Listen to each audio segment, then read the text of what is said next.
سلام سلام كبرات تخطاتلتي channelنا خميكن لكم سلام كتلو سنايت ميتنا مهانا جلسنا اتم سبسكرايب زغبركم انقعد حنصنحكم اتم فيديونا المجمر تاغزي تريقو زلكم كا انقعد حنمزاكم نابلنا نابلاي لما انت مدبنا نسغاغركم سناي مكتتال بمجمر تاغن تحستنا كم تفتو سلازيات تراتر لايك بنقبار كتجمرون اللابو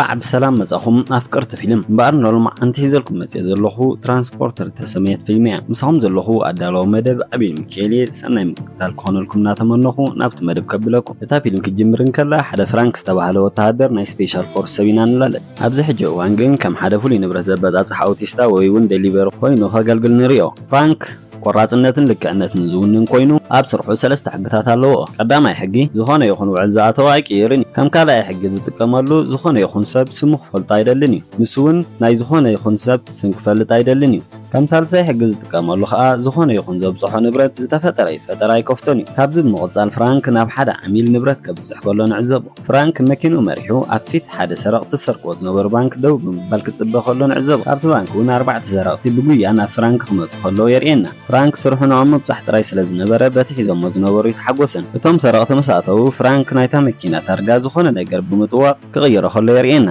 ብድሕሪ እዚ ሓለቓ ናይቶም ሰረቕቲ ንፍራንክ ፖሊስ ከይመፁ ብቁልጡፍ ክንቀሳቐስ ከም ዘለዎ ይነግሮ ፍራንክ ከምዘይ ከይድ ብምንጋር ይገርሞ ምክንያቱ ንሱ ዝተሰማምዑ ሰለስተ ሰባት ምንባሩን ሕጂ ግን 4 ብምዃኖም እዚ ከዓ ነቲ ሕጊ ከም ዘፍርሶን ይነግሮም እቲ ሓለቓ ሰረቕቲ ግን እንተዘይተንቀሳቒሱ ክቐትሎ ምዃኑ ከፈራርሑ ፍትን ፍራንክ ግን እታ መኪና ብፓስፖርት ስለትሰርሕ እንተቐቲሎሞ ክንቀሳቐስዋ ከምዘይክእሉ ይነግሮም እቲ ሓለቓ ማፍያታት ኣማራፂ ስለዝሰኣነ ንፍራንክ ብዙሕ ገንዘብ ክህቦ ምዃኑ ይገልጸሉ እንተኾነ ግን ፍራንክ ከምዘይንቀሳቐስ ይነግሮ እቲ ማፍያ ሓደ ካብቶም ሰረቕቲ ድሕሪ ምቕታል ንደገ ይድርብይዎ ብድሕሪ እዚ ፍራንክ ስርሑ ብምጅማር ምስ ተበገሰ ፖሊስ ይመፁሞ ንፍራንክን ነቶም ሰረቕቲ ከሳግዎም ይጅምሩ እንተኾነ ግን ፍራንክ ምኩር መራሒ መኪና ስለዝነበረ ክሕዝዎም ኣይከኣሉን ብድሕሪ እዚ እቶም ፖሊስ መገዲ ስለዝዓፀውዎም እቶም ሰረቕቲ በቃ ተታሒዝና ኢሎም ተስፋ ክቆርፁ ከለዉ ንዕዘብ እንተኾነ ግን ፍራንክ ካብ ነዊሕ ድልድል ብምዝላል ካብቶም ፖሊስ ከምልጡ ከኣሉ ካብዚ ብምቕፃል ፍራንክ በታ ስምምዖም መሰረት ናብቲ ዝተባሃሉ ቦታ የብፅሖም ብድሕሪ እዚ እቲ ሓለቓ ማፍያታት በቲ ስምምዖም መሰረት ክፍሊቱን መቑሽሽ ወሲኹ ይህቦሞ ናብ ብፍሉይ ዝደለዩ ቦታ ንኸብፅሖም ንፍራንክ ይሓቶ ፍራንክ ግን ነቲ ክፍሊት ጥራይ ብምውሳድ ነቲ መቑሽሽ ብምምላስ ካብ ሕጊ ወፃኢ ከምዘይከይድ ብምሕባር የፋንዎም እቶም ሰረቕቲ እውን ካልእ ታክሲ ተጠቒሞም ክኸዱ ከለዉ ንዕዘቦም ካብዚ ብምቕፃል ፍራንክ ተርጋ ናይ መኪንኡ ናብ ቀደም ቀይሩ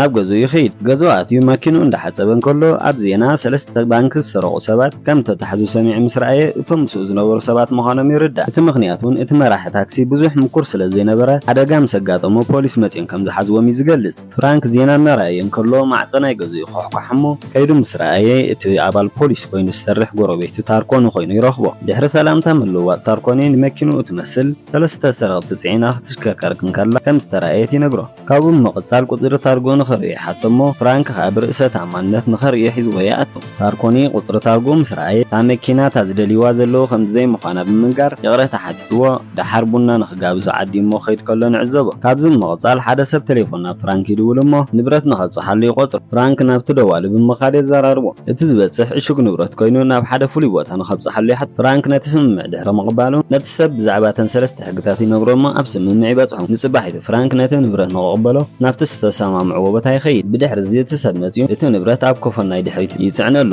ፍራንክ ከይራዮ ጉዕዞ ይጅምር ምክንያቱ ንብረት ዘይምርኣይ ሓንቲ ካብተን ሰለስተ ሕግታት ስለዝኾነ ፍራንክ ኣብ ጉዕዞ እንከሎ ጎማ ናይ መኪኑ ይነፍስ እሞ ጎማ ንምቕያር እቲ ናይ ድሕሪት ኮፎን ምስ ከፈቶ እቲ ንብረት ክንቀሳቐስ ከሎ ይዕዘቦ ብድሕሪ እዚ ፍራንክ ከፊቱ ክሪኦ ኣይደለየን ጎማ ብምቕያር ጉዕዞ ይጅምር ፍራንክ ኣብ ሓደ ቦታ ምስ በፅሐ ዝብላዕ ክገዝእ ናብ ሓደ ድኳን ከኣቱ ከሎ ንዕዘቦ ፍራንክ ነታ ኣብ መኪና ዘሎ ሰብ ምስ ዘከረ ፅሟቕ ይመላእ እሞ ይኸይድ ፍራንክ ኣብ ሓደ ወሰን ፅርግያ መኪንኡ ደው ድሕሪ ምባል ነቲ ሕጊ ክሰብሮ እሞ ንኽኸፍቶ ይውስን ነቲ ቦርሳ ምስ ከፈቶ ከዓ ሓንቲ ፅብቕቲ ቆልዓ ኮይና ትፀንሖ እሞ ከይፈትሓ ፀሚኣ ከይትኸውን ካብቲ ፅሟቕ ከስትያ ከሎ ንዕዘቦ ብድሕሪ እዚ ናብቲ ዝነበረቶ ብምምላስ ዓፂዋ ጉዕዞ ይቕፅል ኣብ መንጎ ግን እታ ጓል ብጣዕሚ ምንቅስቓስ ተብዝሕ እሞ ፍራንክ መኪንኡ ደው ድሕሪ ምባል ከይዱ ዘይተእውቶ ኮይና ኣፋ ክፈትሓ ምዃኑን እንታይ ከም ዝኾነት እውን ክሰምዓ ምዃኑን ይነግራ ንሳ እውን ብኣወንታ ርእሳ ብምንቕናቕ ትገልፀሉ እሞ ይፈትሓ ንሳ እውን ክትሸይን ከም ዝደለየት ትሕብሮ እሞ ፍራንክ ብገመድ ክሳዳ ድሕሪ ምእሳር ኣብቲ ኣግራብ ወሪዳ ንኽትሸይን ተሓባበራ ፍራንክ ዝተወሰነ ድሕሪ ምፅባይ ፀዊዑ መልሲ ብምስኣኑ ንኽሪኣ ይኸይድ ፍራንክ ብዝረኣዮ ብጣዕሚ ይስንብት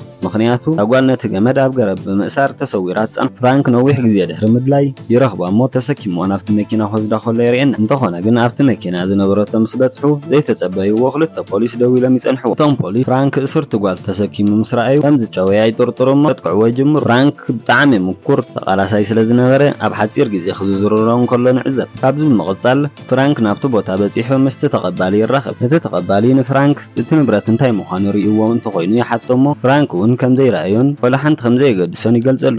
እቲ ሰብ ግን ፍራንክ ብዝበሎ ስለ ዘይተኣማመነ ካሊእ ንብረት ንኸብፅሓሉ ይሓቶ እሞ ፍራንክ እውን በቲ ሕጊ ድሕሪ ምስምምዖም ንኸብፅሓሉ ይሰማምዖ። ብድሕሪ ፍራንክ ገንዘብን እቲ ንብረትን ተቐቢሉ ናብ ጉዕዞ ቅድሚ ምብጋሱ ናብ ሓደ ቤት ምግቢ ንኽምሳሕ ይኸይድ። ፍራንክ ካብቲ ሬስቶራንት ወፂኡ ቅድሚ ናብ መኪኑ ምእታው እታ መኪና ክትፍጀር ከላ የርእየና። ምክንያቱ እቲ ሰብ ንኽቐትሎ ከብፅሓሉ ዝሃቦ ንብረት ቦምቡ እዩ ዝነበረ። ብድሕሪ ፍራንክ ብሕርቃን ናብቲ ቦታ ተመሊሱ ንኹሎም ቶም ሰራሕተኛታት ይቕጥቅጦም። ነቲ ሓላፊኦም እውን ንኽቐትሎ ብዙሕ ደልዩ ይስእኑ። ላይ እውን ነቲ ዕግርግር ሰሚዓ ክተምልጥን ከላ ንዕዘባ። ፍራንክ ነቶም ወተሃደራት ምስ ወድኦም ካብቲ ገዛ መኪና ብምውሳድ ይወፅእ። ላይ ተሓቢ ኣብታ መኪና ከም ዘላ ድሕሩ ይፈልጥ እሞ ብሕርቃን ኣብ መንገዲ ኣውሪድዋ ይኸይድ። እንተኾነ ግን ነዊሕ ድሕሪ ምኻዱ ተጣዒሱ ምስኡ ንገዛ ክወስዳ ይውስን። ገዛ ወሲዱ እውን ዝብላዕ ይህባ እሞ ገዲፍዋ ናብ መደቀሲ ይኸይድ። ኣብታ ሰዓት እቲኣ ስትሪት ዝተባሃለ ሓለቓ ናይቶም ማፍያታት ናብ ሕክምና ብምኻድ ነቶም ወተሃደራቱ መን ከምኡ ከም ዝገበሮም ብምሕታት ከጻሪ ከሎ ንዕዘቦ። ሓደ ካብቶም ወተሃደራቱ ከዓ እቲ ኣውቲስታ በቲ ቦምብ ከም ዘይሞተን ተመሊሱ እውን ከም ዝሃረሞም የዘንትወሉ። ንጽባሒቱ ፍራንክ ካብ ምድቃሱ ክበራበር እንከሎ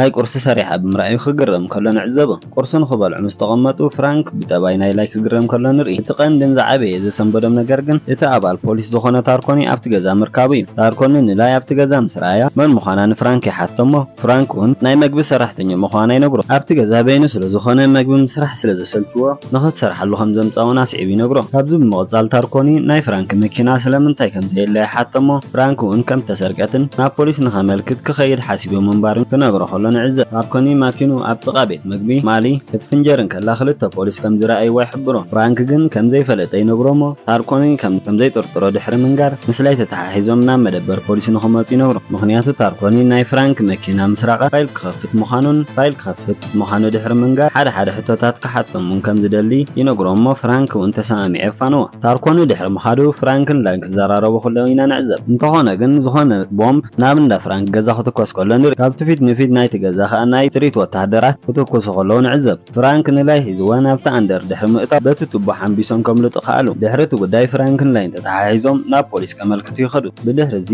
መን ከምኡ ከም ዝገበረን ታርኮኒ ይሓትዎ። ታርኮኒ እውን ናይ ገዛ ርእሱ ሕቶ የቕርበሎም እሞ ፍራንክ ከዓ እቲ ጉዳይ ክፍጸም ከሎ ምስላይ ወፂኦም ከም ዝነበሩ ምስ ተመልሱ ገዝኦም ተቓጺሉ ከም ዝጸንሖምን ይነግሮ። ታርኮኒ እቲ ተኽሲ ናብ ሓደ ቦታ ጥራይ ትኮስ ብምንባሩ ስለምንታይ ከምኡ ናብ ሓደ ቦታ ከም ዝተኮሰ ይሓቶም። ፍራንክ እውን ዝፈልጦ ጉዳይ ከም ዘየለ ይነግሮ። ብድሕሪ እዚ ንታርኮኒ ሓላፊ ምትፀውዖ ኣብቲ ኦፊስ ገዲፎም ይወፅእ። ብድሕሪ እዚ ላይ ኮምፒተር ናይ ታርኮኒ ተጠቒማ መንነትን ኣድራሻን ናይ ስትሪት ይፈልጡ። ታርኮኒ ክመፅእ እንከሎ ኣብ ቦትኦም ስለ ዝረኸቦም ከም ዘይፈለጠ ብምምሳል ንኽኸዱ ይነግሮ። ምስ ከዱ እንታይ ከም ዝገበሩ ንስትሪት ዝበሃል ሰብ ይደልዩ ከም ዘለውን ይፈልጥ። ላይ ንፍራንክ ንስትሪት ንምድላይ ምሳኣ ንኽኸይድ ተሓተሞ። ፍራንክ ግን ይኣቢ። ላይ 400 ሰባት ኣብ መርከብ ተጻዒኖም ንኽሽየጡ ይኸዱ ከም ዘለውን ካብኣቶም ከዓ ሓዋን ኣቦኦም ከም ዘለውን ንኸድሕንዎን ክሕግዛ ተሓቶ። እቲ ዝወስዶም ሰብ ከዓ ስትሪት ምዃኑ ትነግሮሞ። ፍራንክ ቤተሰባን ነቶም ካልኦት ንኸድሕንዎምን ይሰማማዕ። ስትሪት ላይን ፍራንክ ናብ ኦፊሱ ምስ መጽዎ ክስንብድ ከሎ ንዕዘብ። ፍራንክ ሽጉጥ ኣመልኪቱሉ ላይ ከዓ ፋይል ክደለ ኸላ ንዕዘባ። ስትሪት ብኣሽከዓላል ንላይ ኣቦኣ ናብቲ ኦፊስ ይመጽእ ከም ዘሎ ብምሕባር ናይ ዝትገብሮ ዘላ ክቐጽዓ ምዃኑን የፈራራሕ። ፍራንክ ላይ ኣቦኣ ምስቶም ተጨውዮም ኣብ መርከብ ዘለዉ ሰባት ምዃኑ ነጊራቶ ስለ ዝነበረት ክስንብድን ከሎ ንዕዘቦ። ብምቕጻል ስትሪት ንፍራንክ ላይ ከም ዝሓሰወትን ሓላፊ ናይቲ ማሕበር እውን ኣቦኣ ምዃኑን ይነግሮ። ፍራንክ ንላይ ምስ ተጸግዐ ንሳውን ሽጉጥ ተመልክተሉ። ኣብታ ሰዓት እቲኣ ኳይ ዝበሃል ሰብ ናብቲ ቤት ጽሕፈት ይኣቱ። እዚ ሰብ ኣቦ ላይ ኮይኑ ኣብቲ ሰብ ምጽዋይ ኢድ ዘለዎን ናይ ስትሪት መሳርሕትን እዩ። ኳይ ናብቲ ኦፊስ ምስ ኣተወ ጓሉ ብስምባደ ሽጉጥ ተነጻጽረሉ እሞ ክተውርዶ ከም ዘለዋ ምስ ነገራት ተቐምጦ። ብድሕሪ እዚ ኳይ ነቶም ወተሃደራቱ ንፍራንክ ንኽቐትልዎ ይእዝዞም። እንተኾነ ግን ስትሪት ታርኮኒ ኣብቲ ቦታ ከም ዘሎ ብካሜራ ስለ ዝረኣዮ ይኽልክሎም። ንፍራንክ ፌንቲ ምስ እተውዎ ታርኮኒ ናብቲ ኦፊስ ይኣቱ እሞ ስትሪት ንላይ ክሰርቃ ከሎ ከም ዝሓዝዎን ነጊሩ ንኽኣስርዎ ነቶም ፖሊስ ይነግሮም። ስትሪት ቀጺሉ ፍራንክ ናብቲ ቦታ ንላይ ሂቡ ገንዘብ ክቕበል ከም ዝመጸ ወሲኹ ይነግሮም። ታርኮኒ ከምዘይኣመኖም ኣብ ገጹ እዩ ዝንበብ ዝነበረ። እንተኾነ ግን እንዳተጠራጠረ ንፍራንክ ይወስዶ። ፍራንክ ኣብቲ መደበር ፖሊስ ይበራበር እሞ ታርኮኒ ኩሉ እቲ ዘጋጠመ ይነግሮ። ፍራንክ እውን ንታርኮኒ ብዛዕባ እቶም ኣብ ወደብ ንኽሽየጡ ተዳልዮም ዘለዉ ሰባት ይነግሮ። ብምቕጻል ፍራንክ ነዞም ሰባት ቅድሚ ጊላታት ምዃኖም ንኸድሕኖም ክሰዶ ከም ዘለዉ ይሓቶ።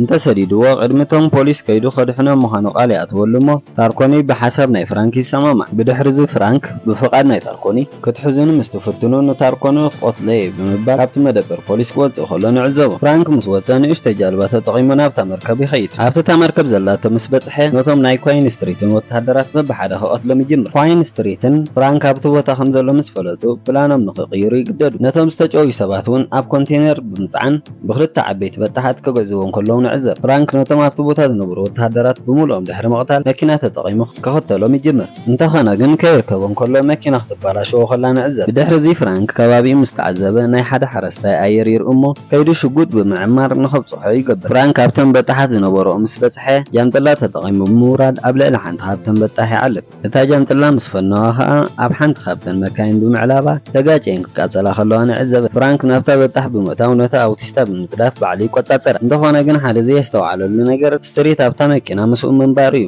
ድሕረና ይነዊሕ ቅልስካ ፍራንክ ስትሪት ቀቀትለኻ ፍራንክ ታበጣሕ ኣብ ሓደ ወሰን ጽርግያ ደው ምሰበላ زي تصبيو كاي متصم شغط بمعمار كم مكينا نخورن ينغرو حيزو خا ناب ጫካ يخيد ابو قتلمس وسنه هندبت ግን كاي كبرحو تتكوسط يتير تطوي مسرايه غزا غوال مهانا يغنزب لاي نباب مقتلا بطعم تحزن مو فرانك هصنانا اخلو نعزب اموداتا تاركوني مسارحته حيز يمصمو نتم اسرات يدحنو فرانك نتم اسرات ادحنو تلوخو بمفصامنتا فيلم يزازما امبار زخبركم تخاطرتنا فيديونا سمو داتا سلس تخاطركم بتعمينا انا مسكنكم زبلت حستا حزنا نخمت نابكم تبعي دينا يمو سبسكرايب نبار دغفكم كترينا بتحتنا نحتر كاله ابقصار مدبنا تعريو عندكم تبلو ነገር ኣብ ኮሜንት ሪኢቶን ክትውናን ከነቅርበልኩም ትደልዎ እንተዳ ሃዲውን ሓሳብኩም ከተካፍሉና ከምትሕሉ እንተያተና نحبر بسترفه ነዚ ቪዲዮ ላይክ ወጋራይ ትረስዑ يغنينا سلام كغنينا نتمنى